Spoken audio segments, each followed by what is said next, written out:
হচ্ছে আমার এখন চেহারা, তার কাকপক্ষী থেকে শুরু করে কোনো প্রতিবেশীও পাত্তা দেয় না, চিন্তাটা করা যায়। কাইতাম বন্ধগান, সকালবেলা ঘুম থেকে কেটে স্বামীরা নিজের মাইয়াটাতে সাজাই দিলাম, অনেক সুন্দর করে ফরিফাটি করে সাজাই দিলাম, নিজে একটু সাইদা গুজা নিলাম। ভাবলাম যে সবাই মিলে যে একটু ফাঁক পক্ষী থেকে শুরু করে ফারা প্রতিবেশী সবাই একটু ভয় দেখাবো, চিন্তাটা করা যায়। কেউ পাত্তাও দিল না, আমারে পাত্তা দিল না, আমার জামাইরে আমার মেয়েটারও পাত্তা দিল না। এটা কোনো কথা? এটা কোনো কথা হইলো? এটা কোনো কথা? আরে বাপরে বাপ, প্রচন্ড পরিমাণের গরম, কি পরিমাণের যে গরম পড়ছে। ভাবছিলাম যে ফারা প্রতিবেশীরে ভয় দেখা যায়, যাদের বাড়িতে এসি আছে যদি একটু হাওয়া বাতাস খাইয়ে আসতে পারি তাহলে তো অনেকটাই ভালো হয়ে যায়। কি কইতাম আপা গো, দুঃখের কথা, খারাপ হয়ে দেখাইতে পারলাম না। এটা কোনো কথা?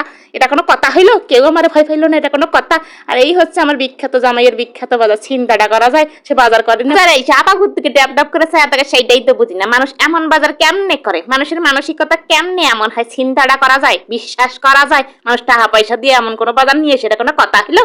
এটা কোনো কথা? তুমি বাজার করতে পারবা না, ভালো কথা, বাজারে যাবা না, তুমি বাজার দেখতে যাও না, মানুষ দেখতে যাও, সেটাই তো বুঝি না। বাজারের মধ্যে এত কিছু ঝামেলা থাকবে কেন? বেগুনের মধ্যে একটা বেগুন যদি খুঁজে ভালো পাইতাম তাহলে কইতাম যে না, বাজার করে আসছে। আরে বাজার দেখলে তো মনে হয় মাইয়া মানুষ দেখে আসলে, এটা কোনো কথা হইলো? তুমি মাইয়া মানুষ দেখার জন্য বাজারে যাও, তুমি এটা কোনো কথা কইলা? এটা কোনো কথা? জামাইরে বলতে গেলে ছ্যাত করে ওঠে যে আমি নাকি মাইয়া মানুষের কথা সবসময় নিয়ে তারা সন্দেহ করি।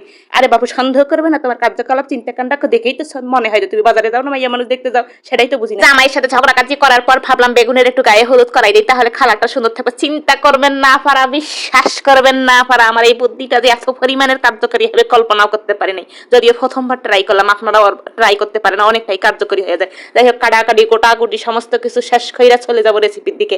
যে স্বামী বাজারে যায় শুধু বেগুন চারটে নিয়ে এসে, ফসা ফসা চারটে বেগুন, তারে আবার কি রান্না করে খাওয়াবো? কিন্তু স্বামী আবার হইতেছে তোমার মতো রাধানির কাছে বুদ্ধির কোনো অভাব থাকতে পারে? বা ঘরে যা আছে তাই দিয়ে রান্না করবা, এই বেগুন দিয়ে যেভাবে হোক আজকের দিনটা পার করে দিবা। চিন্তা করা যায় মানুষ কি রকম পরিমাণ নিম্নচাপ ঊর্ধ্বচাপ মানুষের মধ্যে দেয়। চিন্তাটা করেন, এইরকম স্বামী যাদের ঘরে আছে তাদের জীবনে মুসিবত ছাড়া কিচ্ছু নাই, আপারা কিচ্ছু নাই।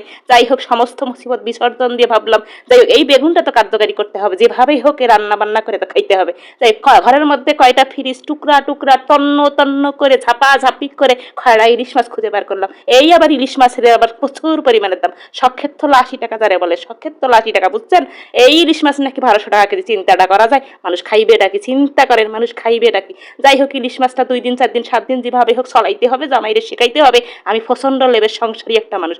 যাই হোক, ইলিশ মাছগুলো ভাজার পরে এটা যেটা করতে হবে, এই বেগুনগুলো একটু ভাজতে হবে।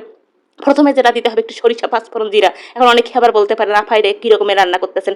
আরে আফারা, বিশ্বাস করবেন না, এই ধামাচাপা মার্কা বেগুন দিয়ে যে এই রকমের ধামাচাপা মার্কা রান্না করা যায় সেটা কল্পনাও করতে পারবেন না। কি পরিমাণের যে প্রশংসার অতুলনীয় হয় সেটা আসলে না খেলে বোঝার বুদ্ধি নেই। যাই হোক, রান্না বান্না তো কমপ্লিট করতে হবে। এই প্রচন্ড পরিমাণ গরমের মধ্যে রান্না বান্না করতে, এতলা রান্না বান্না করতে যেসব আপাদের কষ্ট হয়, অনেক আপারাই বলতে পারেন আপু আবার আপনি অনেক ধরনের রেসিপি দিয়ে রান্না শেখাবেন। আরে আপারা, রেসিপি অনেক ধরনের শেখাবো কেন? ঘরে যা আছে তাই দিয়ে রান্না করবেন। ধামা চাপা রান্না। যাই হোক, সংসার করে খাইলে এরকম ধামা চাপা দেওয়া শিখতে হয়। আমার কাছে দেখে একটু শিখতে পারেন, অভিজ্ঞতা নিতে পারেন। আমি একটু 7 বছরের অভিজ্ঞ মানুষ বলে কথা। যাই হোক, রান্না বান্না কমপ্লিট করতে গিয়ে এবার অনেকটা করতে হবে ধামা চাপাটা, সেইটা হলো জিরা কোটাকুটি বাটাবাটি, ধামা চাপা কোটাকুটি করতে হবে। এই একটা খুঁটনি পাইছিলাম, তার মধ্যে ধামা চাপা দিতে যায় যে কি পরিমাণের কষ্ট লাগে আপারা।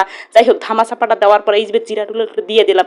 তারপরে বিশ্বাস করবেন না আপারা, যে কি পরিমাণের সুস্বাদু হয়েছিল, কি পরিমাণে যে সুস্বাদু হয়েছিল এই খাবারটা, আসলে না খাইলে কোনো বোঝার বুদ্ধি নেই। যাই হোক, ট্রাইং রেসিপি, আসল রেসিপি, সমস্ত রেসিপি শেষ করে গেলাম। মূল পর্বে সেটা হলো খাওয়া দাওয়ার পর্বে। এদিকে আবার ফকিরে দেখাইতেছিলাম, কিরে আমার তো ফাত্তা দিলি না, আবার খাবারটা তো ফাত্তা দিবি। কোনো ফাত্তা দিল না, কইলো কি তোমার স্বামী যে থামাচাপা বেগুন নিয়ে আসছে সেই বেগুন দিয়ে খাওয়া কোনোভাবেই সম্ভব না। যাই হোক, নিজে একটু খায়া ট্রায়াল দেখাইলাম। আরে দেখ দেখ দেখ কেমনে কইরা ধামাচাপা রান্না সুস্বাদু করে খাইতে হয়। দেখ তুই কি কেমনে বুঝবি যে সংসার কিভাবে করতে হয়, ধামাচাপা রান্না